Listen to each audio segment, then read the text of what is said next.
also putting in some decent performances, especially from behind against Team Secret, one of their games. So maybe we are heading into that kind of territory again, and it's my distinct pleasure to reintroduce Carrix to the Rift and also give Rebel the mic for the first time on the cast this season. So take it away. Thank you, Yue. I'm always happy to have more and more color casters come alongside me. And Rebel is certainly one of my favorites. What do you think about these team comps? SBTC rocking a very interesting look. Oh, okay. Yeah, I don't like anything about SBT's composition. Actually, that's not true. I like one thing about SBT's composition, or SE's composition, and that's Emperor on the Fiora top lane. That's really cool, right? That's a pick that Emperor can shine on. That's a pick that Emperor is like known for and has been able to kind of express skill with in the past. Other than that, I'm not in love with any of it, right? It feels like DNK needs to get active really early. Hard to do against Yijin, especially with this Rek'Sai that he showed inside of the promotion tournament and did really, really amazing things with, as well as trying to gank for you've got so much kind of mobility on Slater, on this Zeri pick. Really hard to get going against Blazes if Blazes Swain decides to come out of the gate and is able to get out of the first gank or so without really too much of an effect. I slowly lose the ability to believe that SE's team fight is going to be powerful enough to really push through all of this power that GE is going to have when they start doing the exact same thing after only the first item spike. What is going on? Shenanigans, that's what's going on. Oh, wait. They were fake leashed. They fake pulled blue so that you could get Rek'Sai the level 2, and now DNK he's boned. Right? He's stuck in this jungle. There's no way. They have to 50-50 flop this. This is an absolutely ridiculous start to the game. Both teams had a plan going. There's a handshake. DNK will get yanked in. He's ignited. See you later, mate. First blood over to BioB.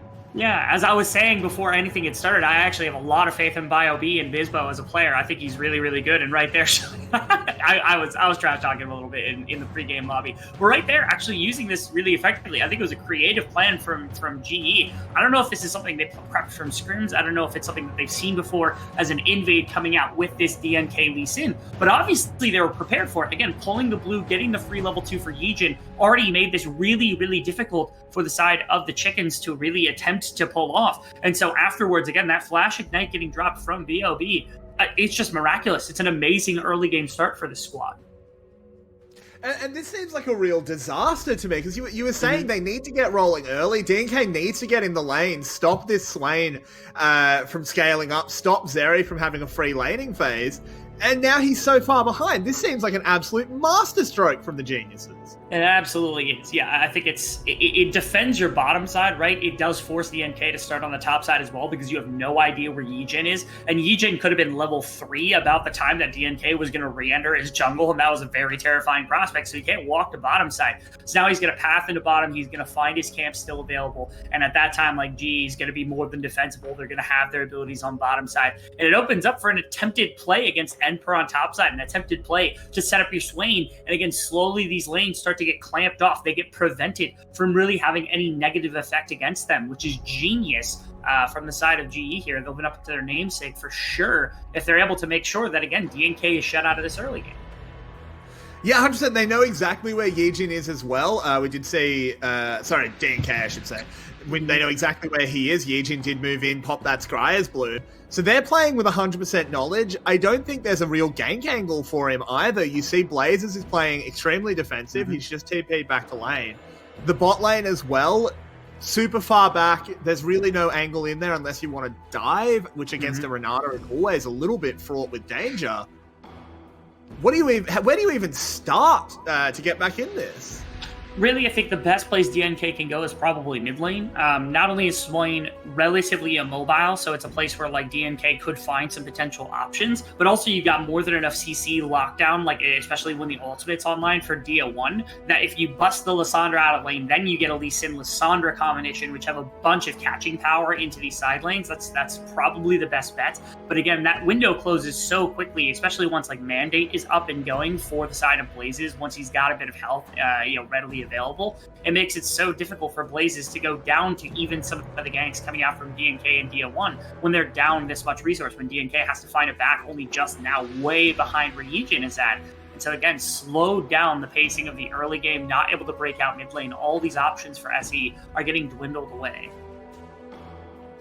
It really, really is. And this Swain is something I'm really going to be looking at, because I feel like, you know, we've talked about our issues with the SBTC comp, but I really like that you essentially present two very different kinds of threats in the Swain and a Zeri. You have this hypermobile, little annoying fly of Zeri, and then they go, well, we've got a Lissandra ult for it. It's like, yeah, okay, but if you Lissandra ult that, what do you do about the guy that just walks at you with a machine gun that is essentially Swain?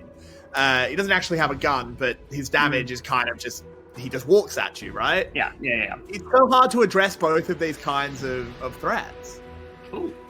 Actually, in the top side, look at a gank setup there, potentially coming through. As well played from Emperor, because he doesn't get stud out. Yeah, because Yijin then has to wrap around, and the wave's going to come in. So unless they want to go for a dive, which is a little harder to manage on this patch, things go pretty well, especially because Emperor's just dodging all this damage. But returning to the Swain point, my one and only complaint I have about this Swain in a game like this is if he goes Mandate, they are low on magic damage, and also BOB can't really build Mandate because then you're doubling up on the item and you're not getting the same kind of value. So unless it's an attempted like Shirelia's coming out of your Renata, like I feel as though the Imperial Mandate maybe didn't have to be built. You could have gone for like Rylai's into Leandries or something and just been a massive health loss.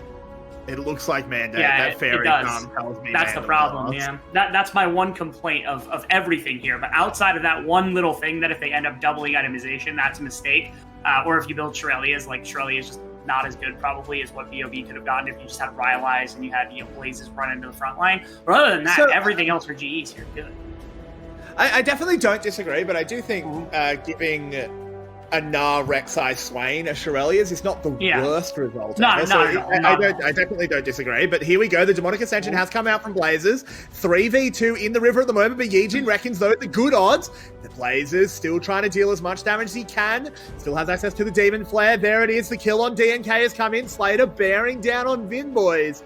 And Genius. They were outnumbered, but not outgunned. So easily able to kind of come up river, and it was SE who ran out of cooldowns before they really knocked enough health off of Blazes to actually mean anything. And because of that, now you've got, like, again, bottom lane has been saved at least a little bit. Vinboys and Palette should be in a position where they could try to set up for ganking and things for DO1 and DNK, but the more of these plays that happen ends up opening up Slater and BOB to the rest of the map. You're getting early game objectives coming out from the side of GE, which would be something. This is the one place they're finding something. He can't quite get those last two vitals. Tried his best there. Didn't burn his flash, which is good. Only used the Grand Challenge. And potentially, I don't think he can quite set up a freeze here, but he can get the wave into a very nice position for himself. Very difficult to try to break this. It is all range minions, so I think it's going to be a little bit difficult to hold. I was actually curious because it looked like they had a kill angle here on Blazes because they had a very short kind of play there. Oh, Blazes has Spellbook and went Cleanse, and so he cleansed out of it. I was wondering how he got out of the CC as fast as he did, which is a really creative use of that, because again, Cleanse is so good into this composition. And right there, they just didn't have the catching power. Yeah, it was a lot, too. Oh, okay. And another kill. During the replay, Vinboys has died. VCS Classic.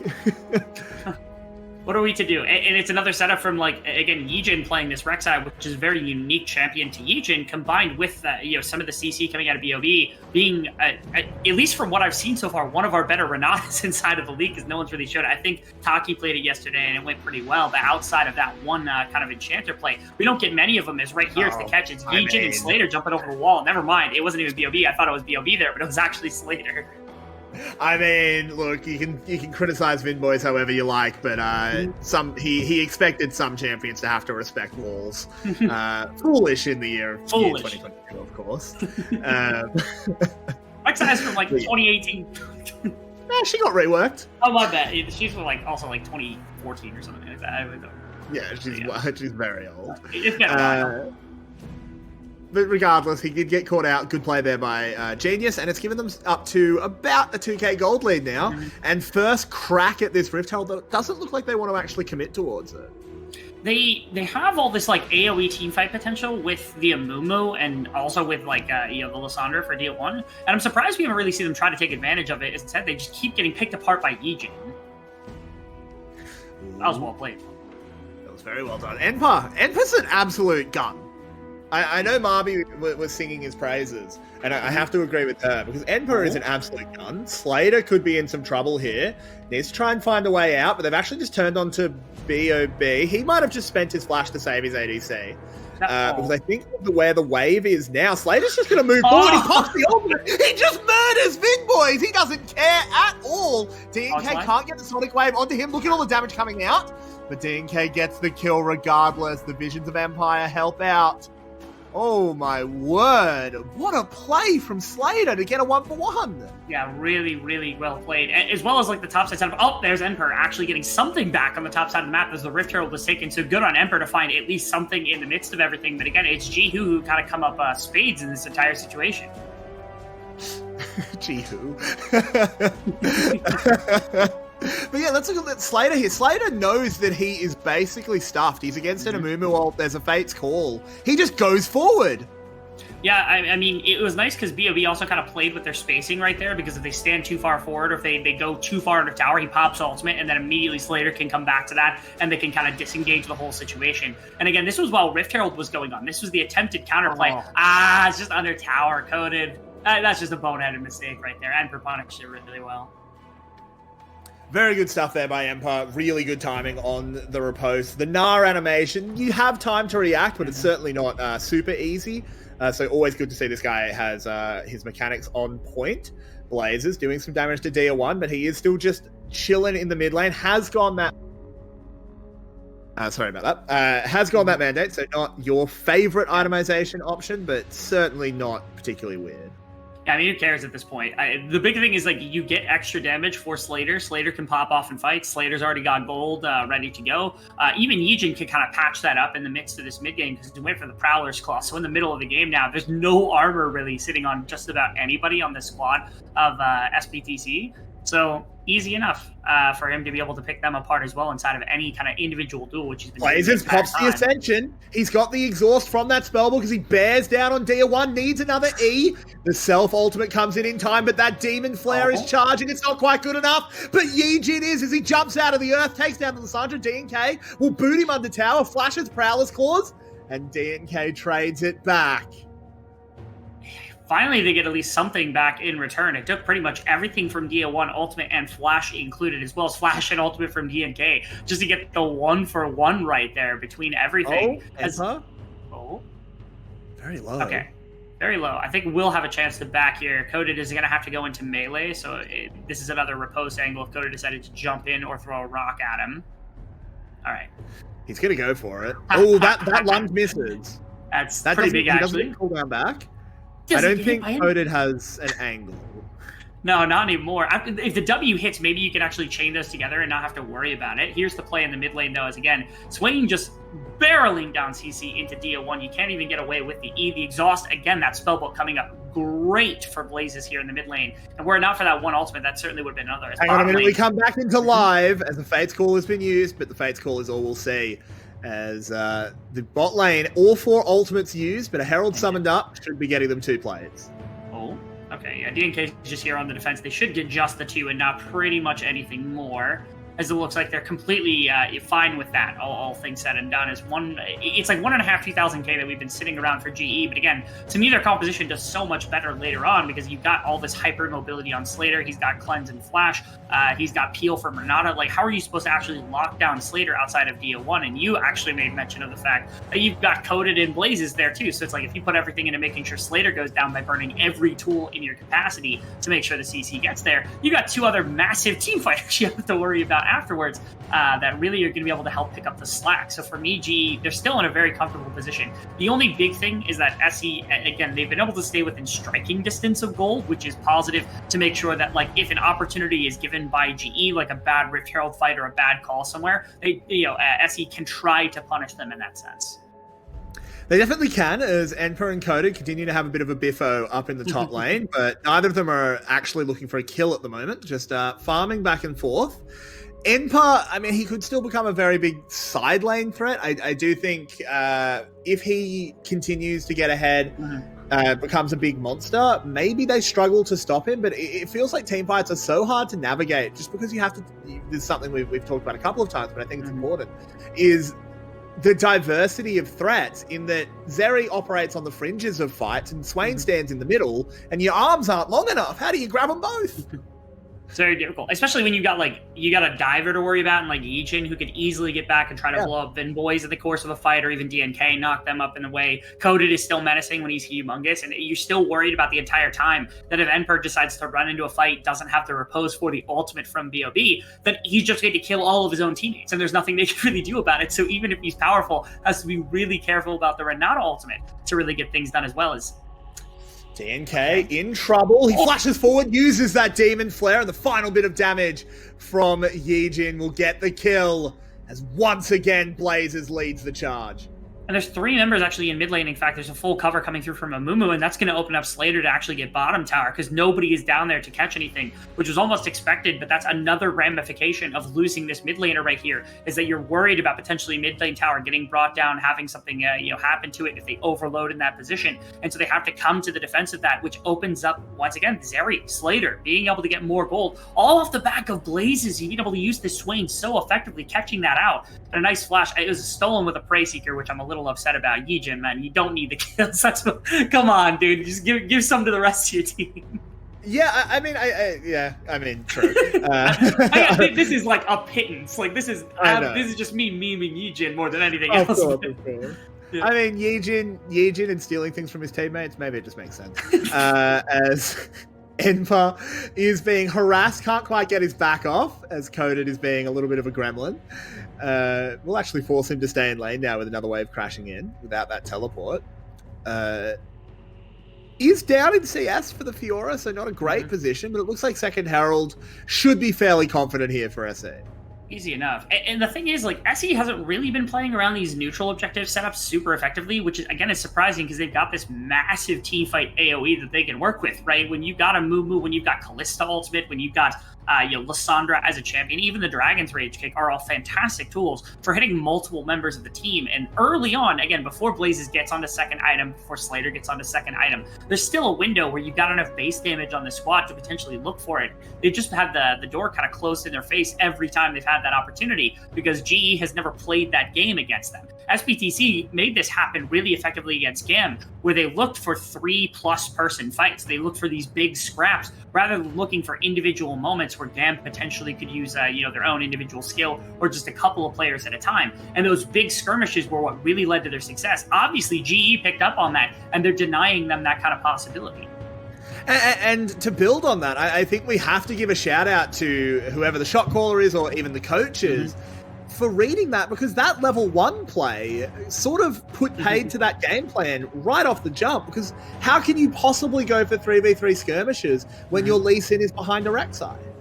Yeah, Lee Sin's behind a Rek'Sai, but then also Yukipile, like, bottom lane doesn't have a bunch of priority because you were able to get that kind of wrestled away. And your 2 lanes were also really effective because DNK was set behind. There was nowhere that you could kind of set the dominoes to start. So like you said, they would be able to find any of these big skirmishes to be able to kind of construct the rest of their game plan around. So once again, GE, we're singing their praises pretty effectively. Walking into the split, I think it was easy to see how this roster could have been good, right? You had the solo lanes from Luxury, who at one time were a very solid team. Coded in Blazes, I don't think we're ever touted as like the really bad problem with that roster necessarily. You see Slater, you see Yijin, you see players that have had really storied kind of pasts here in the VCS, and you go, wow, this roster could be really good. And beating SE here this early in the split, especially after their win against GAM, would be really humongous for them to be able to walk out of this first week having beaten another team that took such a monumental win.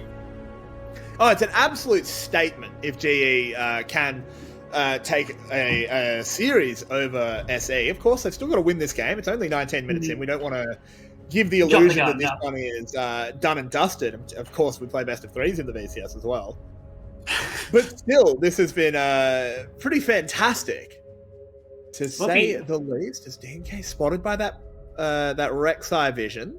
Oh, okay. Not gonna have to worry about it. He's a little terrified of what happens with that brush. Yeah. Also, both these teams appear to be incredibly affected by the recession right now in terms of League of Legends, because of course our damage got reduced very, very effectively. So the damage economy is just in the pits right now. We only have 9 kills, Carrix. What is going on? What is this league? Give it back, Riot. As Enpa has 2 men bearing down on him, pops the grand challenge, but doesn't actually block any CC. they play that one perfectly, and he gets absolutely rocked. Perfect use of the S key from Coded and Yijin right there, because both of them see the repose come out. If even one of them gets tagged by it, there is a possibility that at minimum you're going to have the mobility as Emperor with the Q and the flash afterwards to be able to get out of that situation. If not, turn it in your favor to potentially get a 1-for-1 or make it very close to 1-for-1. So well played by them to be able to hold that. Colette really feeling it right now. Blazes flies in as he finds one bit of CC, immediately decides to launch in. Yijin following up as well with that ultimate. Palette incredibly low, but it'll be Yijin that dies first. The Renata roll goes across the entire enemy team. These health bars are anemic as Blazes gets brought back to life with the bailout. Slater over the wall. He wants this kill. Shield bow not good enough as DNK will take him down. And GE looks like they've gone just a little bit too high. Okay, here comes Enper. Oh, Enper bearing down Fiora. You know she wants this. Uses the repose to get away from that Swain. Eve Coded with an ineffective Nara into the wall as well. DNK coming in. Can't land the Sonic Wave. Enper, though, he still reckons he's got this one with a flash forward. He goes under tower and Blazes will just about survive until DNK comes in to clean him out. And this is the VCS we want. This is the rough and tumble as DNK goes in. The flash away from Coded keeps him alive, but only for a moment before it's BioB, the only man left alive, as we go back to the VCS that we love. Needless fighting out of nowhere, maybe has a potential to try to pull the mid tower, but it's an incredible bit of fights. And I think you said it best, GE had so much going for them, so much the health bars pulled off, and yet somehow SE are still able to walk out with a decent fight that doesn't quite go in their favor. I don't think it really ends up winning for them because they lost that mid tower in exchange. They lost a number of members in exchange. But yeah, it was way too aggressive positioning, which again leads to basically nothing. Both these teams, the Baron buff is up. Neither one of them could even sniff that area to set it up whatsoever. This is the attempted push. They get so much damage on Palette, he gets pulled out with that Fate's Call. And then afterwards, again, the Amumu ultimate locks them up under tower. Yijin and Blaze is so close. Here's the stopwatch that's going to prevent the kill from going through. Still haven't brought down Palette before even the first kill goes through to the side of GE. And it took them so long to capitalize on all of these members going down. Slater also going just way too aggressively right here. That could have been the cutting point where they say we take a 2-for-1, we take mid tower, we get everything else. And then Emperor, of course, teleporting on the backside of the fight. Also gets a little too fancy here, also gets a little too far up inside of the fight, but DNK helps bail him out by being the assisted support in the grand scheme of things. Again, it's not too much, it's traded back on both sides there, but again, ultimately that mid tower did make its sway into the favor of GE.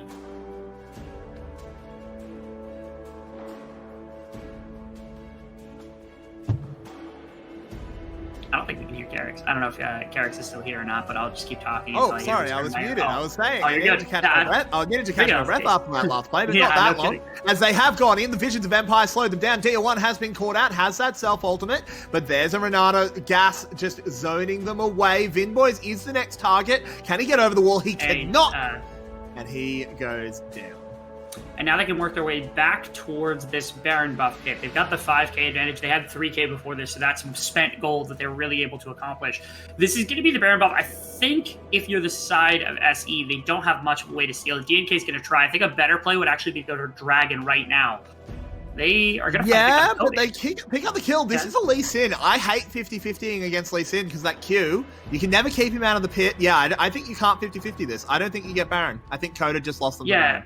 As Enpa now in some trouble, doesn't die to the Rek'Sai ult, should have another dash coming in, uses the W, gets a little bit of healing, gets another one off the Vital as well, but Slater should be able to hunt him down eventually. There we go, finally. Mm-hmm. So they pick up a kill, but they still can't get that Baron.